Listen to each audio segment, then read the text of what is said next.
What was the first superhero movie you ever saw? Was it Blade? X-Men? Daredevil? Maybe it was The Avengers? Or Man of Steel? I remember what my first superhero movie was. I saw it before Spider-Man, or Batman, or even Ghost Rider. You see, my first superhero movie was 2005's Fantastic Four. It's clobbering time! What a way to start. I didn't know anything about comics. Only comics I read were Garfield or Calvin and Hobbes. Only superhero anything I ever read was that issue where Superman literally died. My parents owned a copy for some reason. I never saw anything Fantastic Four related. I never watched the 90s cartoon or played the PS1 game. My dumb kid brain just took all of this in. I didn't know it wasn't like the source material. To me, this was the source material. It had everything. Action, comedy, implied nudity, and product placement. It stood for everything that made pre-recession 2000s America a magical place. A higher calling like getting girls and making money? Is there any higher? Then, you know, as I got older, I saw other movies, and that opinion kinda changed. Soon I started talking to other people about these movies, and my opinion changed even more. I went online and saw all these bad reviews. Oh my god, people hate this. And you know what? I think I hate this too. From then on, that's how it was for me. The Fox-era Fantastic Four movies were terrible. Everyone knew they were terrible. It was just common knowledge. No, of course Dr. Doom wouldn't be a CEO. He's a wizard king in a spooky castle, you idiot. Since Marvel was trying attempt number 3, I thought, hey, what better time to revisit these movies? Are they really as bad as people once said? Or, because the cycle of nostalgia is an ever-turning wheel, perhaps this movie is as good as people on Twitter now claim with an out-of-context clip. So which is it? Is 2005 Fantastic Four an abomination, or was it just misunderstood for its time? It's charming. Okay? If you try to cheer me up, you're doing a hell of a job. I'm not gonna drag this out. It's not spectacular or anything, it's not gonna win any awards, but I just can't hate this version of Fantastic Four, man. You can't make me. I'm still gonna make fun of it, of course. Like I'm human. So, the Fantastic Four have been hard to adapt. Not a stunning revelation, I know. But why? What was it about these four that just didn't translate well? There's a few things for a few reasons. Like so many videos have pointed out before, they're adventurers. They go on wacky sci-fi adventures and fight mole people. They aren't great characters because they have powers. They're great characters that happen to have powers. And that is just really, really hard to get right. It's a subtle thing. And for decades, like decades, Hollywood couldn't even get the easy superheroes right. Except for Superman. That one time. Before the 90s, Marvel didn't even have that. They had Howard the Duck. Back then, Marvel was selling the rights to their characters for dirt cheap. Or well, they were trying. Because nobody was buying. Finally, Marvel was able to pawn off the Fantastic Four to Bernd Eichner, the future producer and writer of Downfall, who would sit on the rights for a few years until pumping out the cheapest adaptation possible at the last possible second. Despite being made with the budget of an old Smosh video and never being released to the public, for 3 decades now, this is the most accurate Fantastic Four movie ever to exist. It might not look the best visually, but hey, its heart's in the right place. Now, after some morally dubious shenanigans, the rights eventually landed with 20th Century Fox, who wanted to make their own movie ASAP. This was in 1994. A movie didn't release until 2005. This was the same project. 2005 Fantastic Four isn't some spur-of-the-moment idea because Spider-Man succeeded.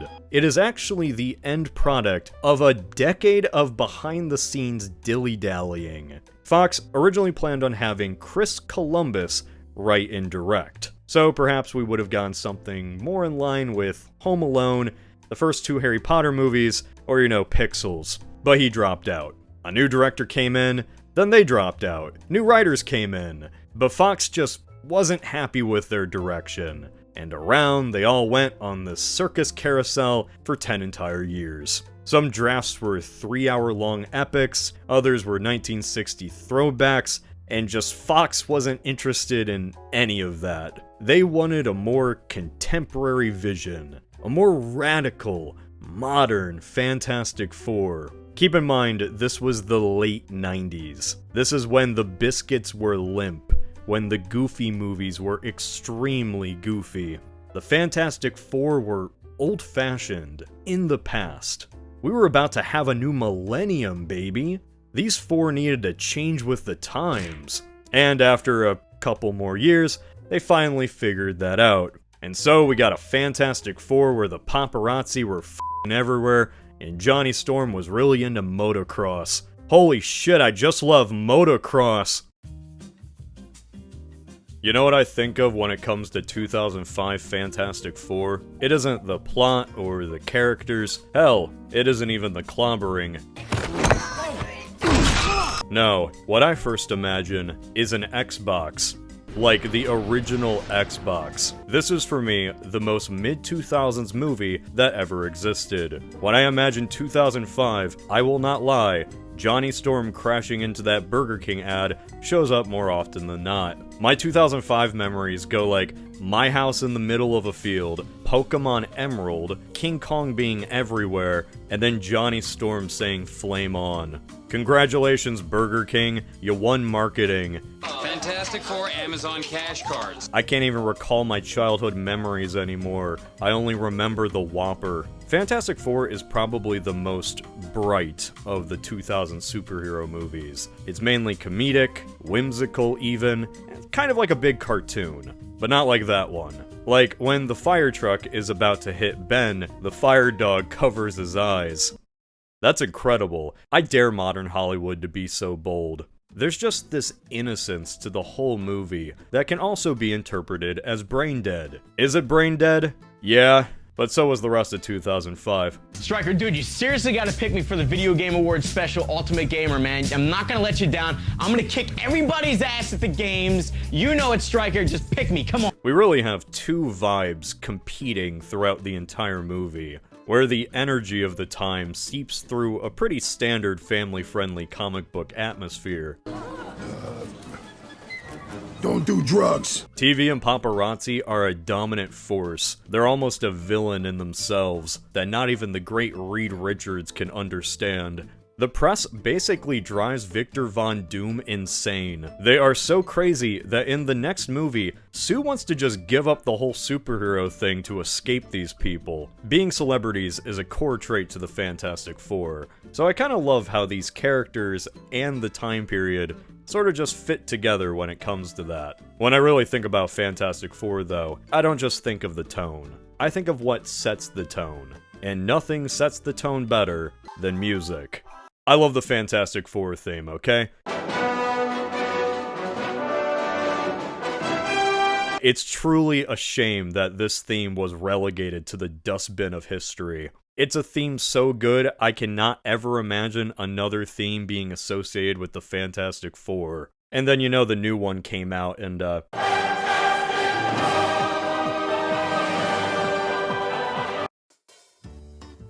This is an origin movie, so you're gonna spend an hour and a half watching the Fantastic Four become the Fantastic Four. An hour and a half is dedicated to what the intro of the cartoon covered in a minute.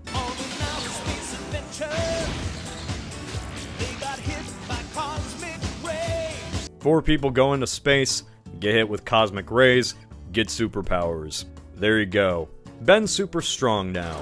He holds back a fire truck. Wow, I'm sure that makes up for wishing for the sweet embrace of death. Sue can turn invisible, but only when she takes her clothes off. She can make force fields that give her a nosebleed like an anime character. Every time she uses her powers, she takes damage like Pichu in Smash Bros. Johnny bursts into flames when doing extreme sports or being horny. Reed makes the audience uncomfortable. This unlikely team has got to learn to work together and save the world. Maybe they might just learn that the greatest superpower is family. Coming soon to fucking Peacock. If you watched literally any video essay about these guys, this isn't gonna be a shock at all. But the origins of the Fantastic Four don't matter. There is no Uncle Ben getting shot here, or parents getting shot, or getting jacked off at super speed. Even the first issue of their comics skim over their backstory, because we need to get to the real meat of the adventure, which is fighting the Mole Man. Fantastic Four is about the fun, wacky sci-fi adventures this team goes on. So, of course, the movie has all of them split apart for most of the runtime. Splitting up a core cast of characters, who does this film think it is? Scooby-Doo 2002? I don't think so. I don't see Scrappy pissing on Daphne anywhere. Ooh. They made Dr. Doom a CEO.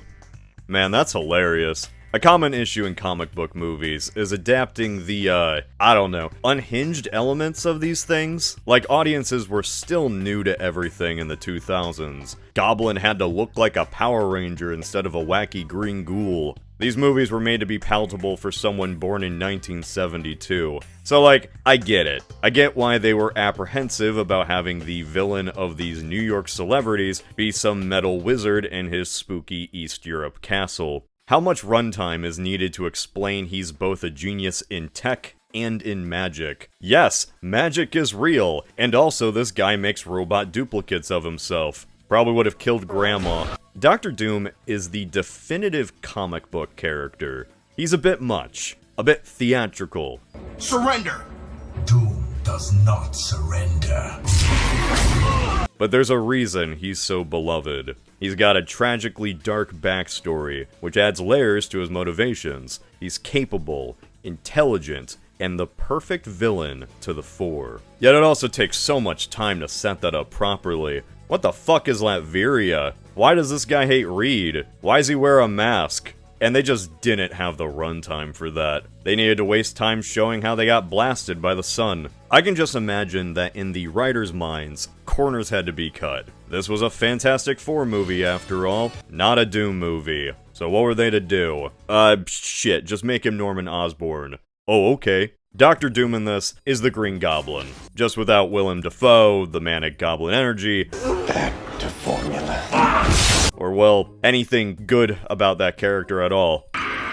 Doom is now an evil genius businessman that can shoot lightning. That's not Dr. Doom. This is an entirely made-up character exclusively for this movie. He just happens to wear the Doom mask at the end. You are nothing to Doom, and your pathetic attempts to play mind games with me amount to exactly less than nothing. So please, stop embarrassing yourself. This is gonna be fun. He's not even that smart. The movie implies he's smart because he built his company Steve Jobs style, but we never see that. All he does is sit around in his office looking mad. Even when there's opportunities to show that he's smart, they just don't. How do you think the great Victor Von Doom found out he was affected by cosmic rays? Did he do any wacky experiments on himself? Did he self-diagnose the problem by connecting the dots? No. He just goes to a normal doctor, like a family physician. Dr. Doom went to the doctor. And then he kills him! Because he angry. It's hilarious, because other than turning metal, this guy really has no motivation to become super bad. Like, he was a jerk before, but not evil. The movie actually forces this man to become evil. The fastest free fall since the Depression. We can't even give your stock away. You know I can turn this around? Well, you're going to have to, Victor, or we pull out. Alright, so for some reason, this cosmic ray incident on the station is the biggest PR nightmare you could ever imagine. It is tanking the stock of his company. He is dealing with scandal and debt, all because of this thing. And the only people affected by this were Doom and 4 other people he personally knew. People who volunteered, who didn't even die. So how is any of this a big deal at all? Real companies have people die, and it barely hurts their stock price. Yet in this world, Doom Corp is going full Lehman Brothers, and the board is blaming Victor himself. The board's in agreement. The bank's lost enough already. I'm all for Amazon and Jeff Bezos being held accountable as much as the next guy, but it gets to a point where, in-universe, the pressure doesn't even make any sense. The only people affected by this became famous superheroes. People love them now. The only people who care about the consequences of this disaster are financial magazines. There is no way it would affect the company this much. In the real world, Doom would have just walked away from this absolutely fine. You know, except for the whole turning into metal thing. But the hand of the damn writers just had to make him turn evil, because we need another goblin. Do you know how much money I've invested in this company? I started this company. You know how much I sacrificed? Board members really do get the most violent deaths in these movies. Victor Von Doom has nothing left to lose. He just starts killing people left and right, because he's metal now. Yeah, that was a pun. Fuck you. Speaking of metal, Doom's mask. It's an iconic part of his character, since they weren't bold enough to just have a masked guy barge in unannounced and start spitting insults to Stretchy McGee. I guess showing his origin was the next best option. We are now forced to answer the question, why does Doom wear a mask? My personal headcanon is just that Robot Chicken sketch. Sorry about your dick, dude. I find the answer to this so funny. Where does his mask come from? Oh, it was an ornament in his office. Some decoration. A gift by the people of Latveria for humanitarian contributions. First off, that thing is possessed by demons. Second, I think this makes this the equivalent of welding a Nobel Peace Prize to your face. I'm very conflicted here, because I like Julian McMahon as Dr. Doom. Rest in peace, by the way. I think that once he puts on the mask, he becomes a lovable little scamp. After all, we're both doctors. He said it! He said it! His personality flips. He drops the whole cold and calculating angle and goes right for the quips. Let's check in on the rest of the family, shall we? That's what I'm talking about. Everyone today complains that modern Marvel movies just don't take themselves seriously, because there's always some bad joke or quip. And you know, I agree. I think we need to go back to a simpler time, when these things were straight up cartoons. As an example, the Thing hits Doom right into a bus. Then he casually walks out the front door. That is incredible.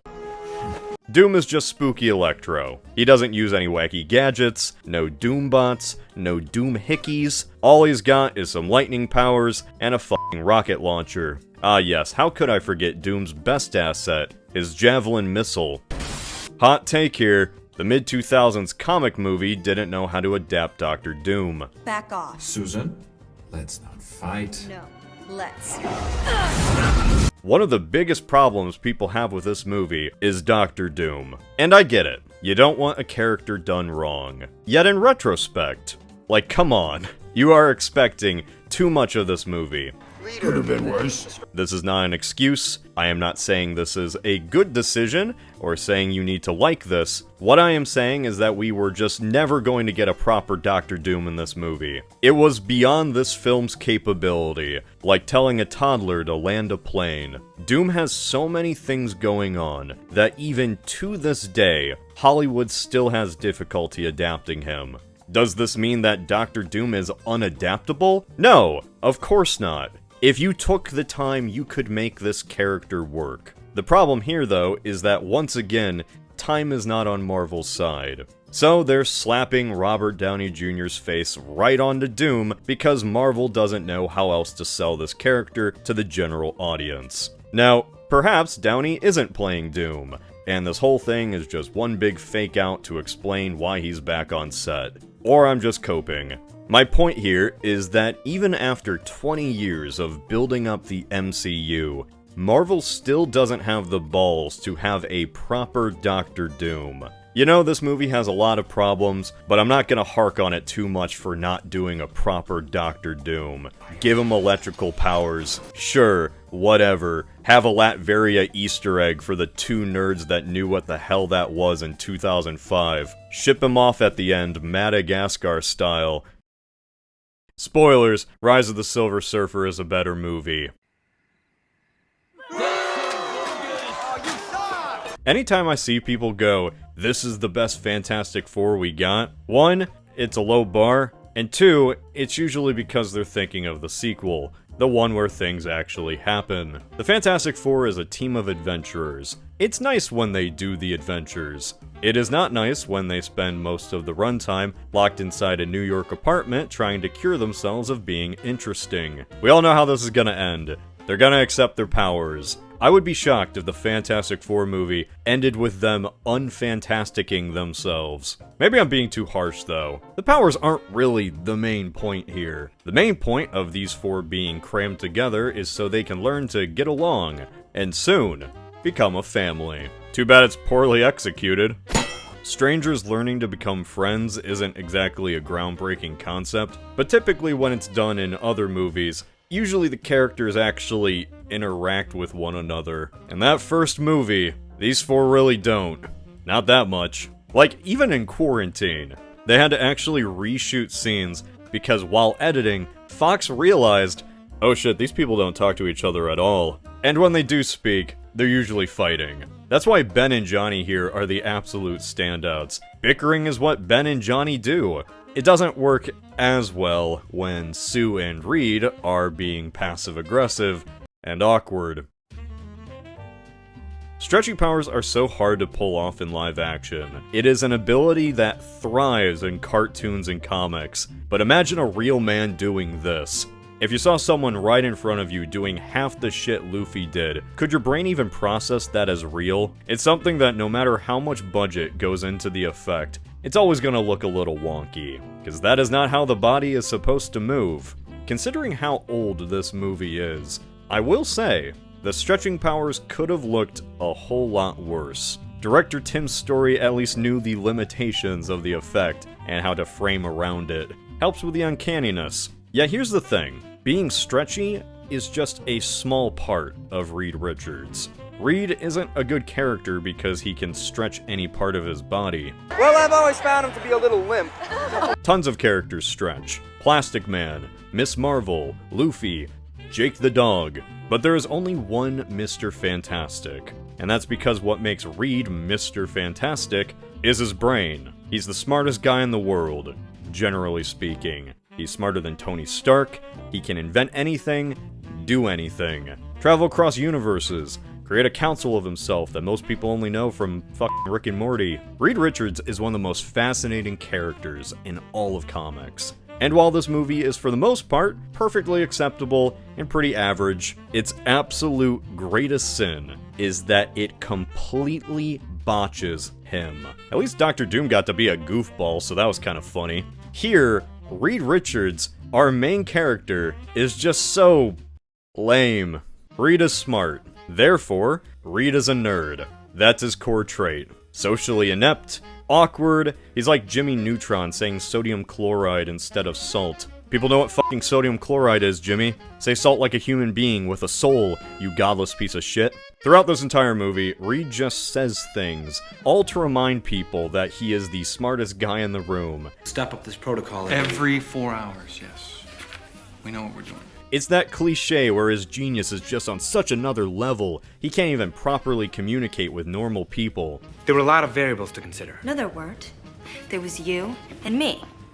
There were no variables, no math. It was actually the simplest thing in the world. And hey, honestly, that wouldn't even be a problem if he wasn't such a dumbass. A smart character is only as intelligent as its writer after all, and this is a dumb as fuck movie. So really, this whole time, we the audience are just watching Reed Richards, the genius, constantly failing. 7 seconds. That's impossible. It should be 7 hours. He miscalculates when the cosmic storm will hit the station. He thinks the shields will protect everyone. They don't. When trying to fix Ben, he tests the machine on himself, turning himself into, that. He doesn't even make the fancy costumes that react to their powers. He just reuses the ones they wore in space. The only smart thing Reed does in the whole movie is conclude that molten steel will harden if it gets wet. What an absolute genius. First prize in the 3rd grade science fair for that one. Everything Reed does is just inherently funny. Like, unintentionally. It's even funny how they go to space. So, Reed Richards has to pitch his idea to Victor Von Doom. The great Reed Richards asked me for help. And while Reed is doing so, it's all awkward because he runs into his ex, Sue Storm, who is working for Doom. And she's still in love with Reed, but he doesn't realize it because he's just an absolute nerd. Bing bong theory. So yeah, Sue Storm. What about your leader? In one of the early comics, there's this one issue where the team opens real-life fan mail, and one of the letters just says something along the lines of, "What's the point of Sue? What does Sue contribute to the team?" And the funniest thing is, they, the writers, didn't know.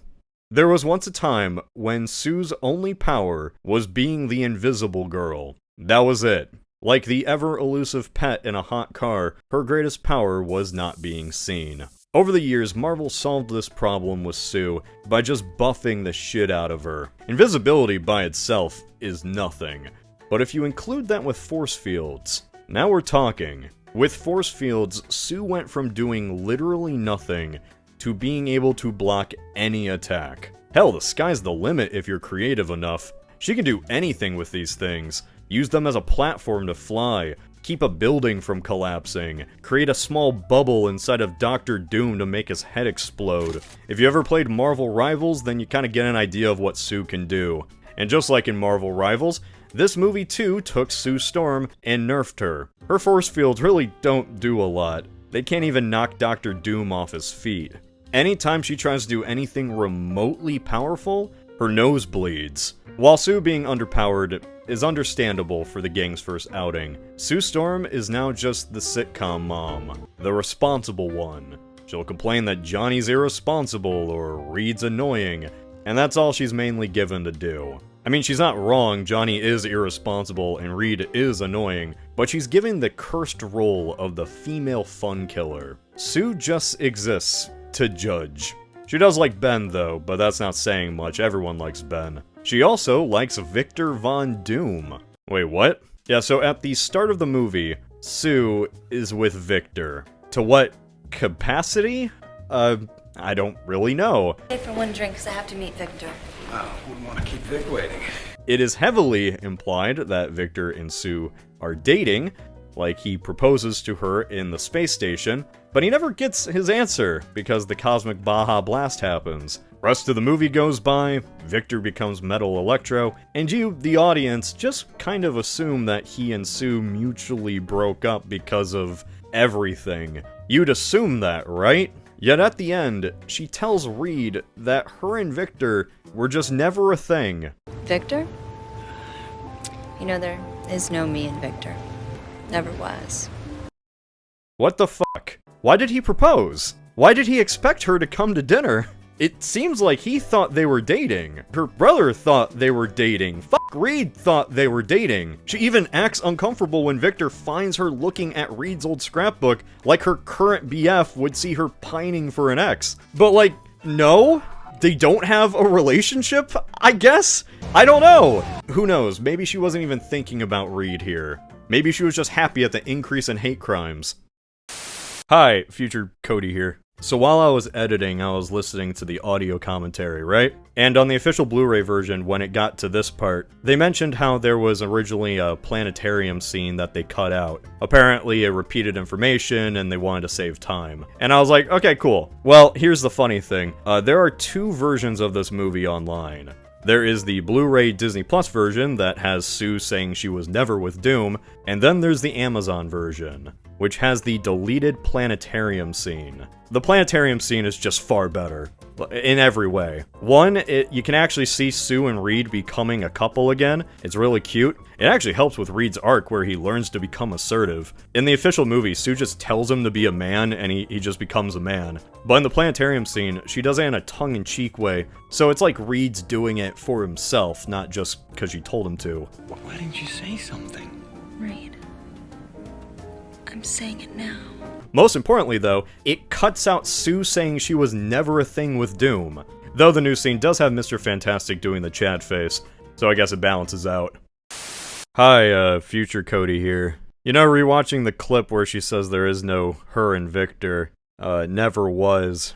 I guess you could just interpret that as her saying she never really liked Victor, and he was kind of like a rebound until Reed came back. You know, there is no me and Victor. Never was. Really, that whole rant was kind of unnecessary. My lack of social comprehension has once again wasted so much time. In the comics, Johnny Storm is Sue's immature younger brother. He's a little reckless, but he always tries to do the right thing, even if his emotions get the best of him. In the movie, Johnny's an asshole, and I love it. Well, I've always found him to be a little limp. When you think of these movies, Chris Evans' Human Torch is probably what pops into your mind. Johnny is a dick. He knows he's hot, and that was before he even got powers. Oh, you're hot. Why, thank you, so are you. Johnny bangs chicks, and he makes Ben's life a living hell. It's clobbering. Johnny's into snowboarding and motocross, all the extreme sports that 2008 destroyed. He found out he had powers while snowboarding down a mountain after jumping off a helicopter. Then after he crashes, he bangs. Care to join me? Brings a tear to my eye. They don't make him like they used to. Early scripts had Johnny be this complex character that would start off self-centered and vapid before making the ultimate sacrifice to save the world. They were gonna have a fake-out death and everything, the whole cliche caboodle. He would have been the emotional core to the movie's climax. Then they didn't do that. If they did that, it probably would have given the movie more reason to focus on the Fantastic Four's origin, but who cares? I love Brain Dead Johnny. He contributes nothing, and that's all he really needs to do. Where are your ears? He doesn't bother asking the important questions, like why am I on fire? All he does is accept it. He gets powers, and the first thing he does is sell out. Get in front of the paparazzi. Hit that Burger King ad. It's kind of funny how there are two distinct eras of 21st century pop culture. Everyone's got a gimmick now. And each are signified with Chris Evans. Sure, kids today only know about Captain America Chris Evans, who has the heart of gold of Steve Rogers and always does what's right, which often means fighting the deep state. And that Chris Evans is the face of an era that dominated the 2010s, and was also kind of responsible for Disney Plus and the state of entertainment as it is, so kind of the 2020s too. But there's another Chris Evans. The fuckboy Chris Evans. The Chris Evans of Cellular. The Chris Evans of Not Another Teen Movie. The douchebag. The jackass. That was my favorite Chris Evans. And that Chris Evans is mainly remembered now for being Johnny Storm. He's the perfect summary of what this era of Fantastic Four even was. Flashy, over the top, and kinda brain dead. And for the last 20 years, he is 100% what people think of when they imagine Johnny Storm. No, I'm not bringing up the Deadpool thing. Ever notice that Ben only has 4 fingers? He didn't just become a rock man, he became a literal cartoon character in his own world. Despite being a literal cartoon character, Ben is the realest of them all. No, Vic. It's clobbering time. You can rate the Fantastic Four adaptations solely on how well they handle the Thing. Sometimes he's depressed because he looks like a ground-type Joe Rogan. Other times he's optimistic, trying to make the best out of, looking like that. In the 60s cartoon, he just won't shut the fuck up. He's a character that's sometimes hard to strike a balance with. Yet, despite this movie's many flaws, man, do they do Ben Grimm right. If there's a sole reason I'm glad these movies exist, it's because it's so many people's first introduction to the Thing, and it nailed him. Victor ain't that bad, huh? He's just a little larger than life, right? Michael Chiklis is great here. John Shield himself. When I read the comics, I read it in his grisly, deepened Chainsmoker voice. Johnny, stop it. That's it, Tinkerbell. They nail what makes Ben work. His life can be so unrealistically miserable, yet he just keeps chugging along. His fiancée takes one look at him, screams, and runs away. And then, after he saves the day and the city accepts him, she still just looks at him and gets the ick. She drops their engagement ring on the road, and he can't even pick it up. That's so fucked.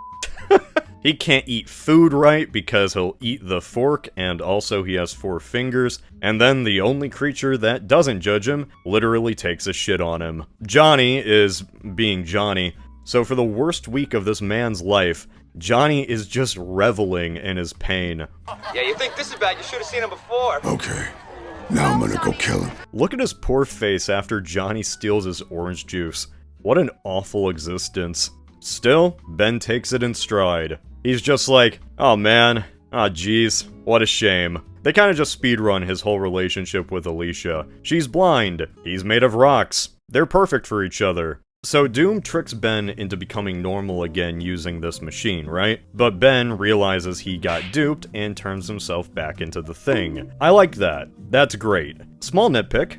Well, really big nitpick, actually. Reed has a machine now that can make everyone lose their powers. So Ben can transform between Ben and the Thing anytime he wants now. It's something that Reed even points out. And I think if I can rework the power Forget settings... about it, Egghead. I'm good as is. Hey, good on him for accepting his condition. But also, he doesn't have to have a condition anymore.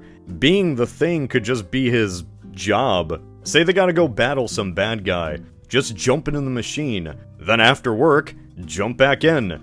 Go back to normal. But instead, he just doesn't do that. He's just like, nah, I'm good. I don't know how I feel about that. So much of the Thing's character is the fact that he wants to become normal again. He's just trying to make the best of a bad situation. But here, in this movie, he actively enjoys being a rock monster. Because, apparently, Alicia prefers that he's that. Good as is. Better than good, baby. Oh! I will be honest, I don't understand why this movie has such terrible reviews. It's not perfect or anything, I've established that, and I guess if you want to be a little nerd, Dr. Doom was done terribly. But 28% on Rotten Tomatoes? 28%? Thor 4 got a 63. Thor 4! With the screaming goats. So, either half of Thor's budget went directly to paying off critics, or our standards have truly fallen to new lows.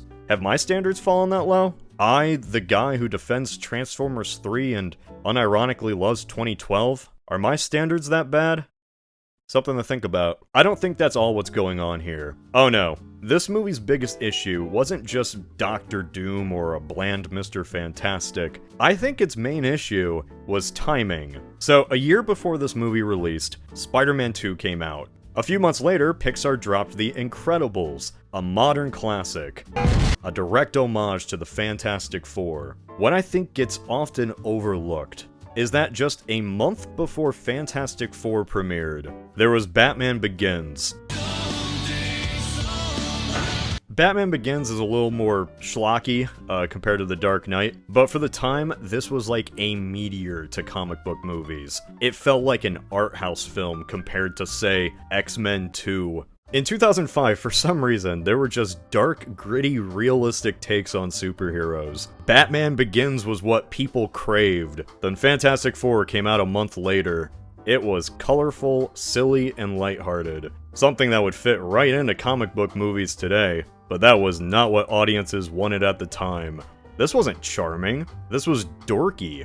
This was Blinks the Cat in a world ready for Gears of War. Timing matters so much in movies. A few years earlier, this tone would have been par for the course. A few years later, this would have been seen as a breath of fresh air. But Fantastic Four didn't have that luck. It wasn't good enough to be a Spider-Man 2. It had to compete against Batman. It wasn't perfect, but it wasn't a 28% either. I think it simply started off on the wrong foot. And the problem was, because of that, it became a laughingstock. It was just universally agreed that the Fantastic Four movie was lame. Hell, the Fantastic Four as characters were just lame, and the idea stuck. Here's how I view this. With time, any bad creative decision eventually becomes harmless. There's always going to be some new way these characters are rebooted. Any character. The current rendition of a character you love is just another stepping stone as decades go on. There was an old version of the character you like, and there will be a new version of the character you like. That's how it goes. As a society, we have moved on from this version of Fantastic Four, and we have learned there are far worse ways to adapt them. Hey, clobbering time. You can have a flawed script, a bad plot, but at the end of the day, because this movie preserves, for the most part, the essence of the Fantastic Four, I think it will only help it age more gracefully than other movies. It wasn't perfect, but it was just enough to get a sequel. And maybe, in that one, they can do the characters a little more justice. But that's a story for another time. Clobbering time.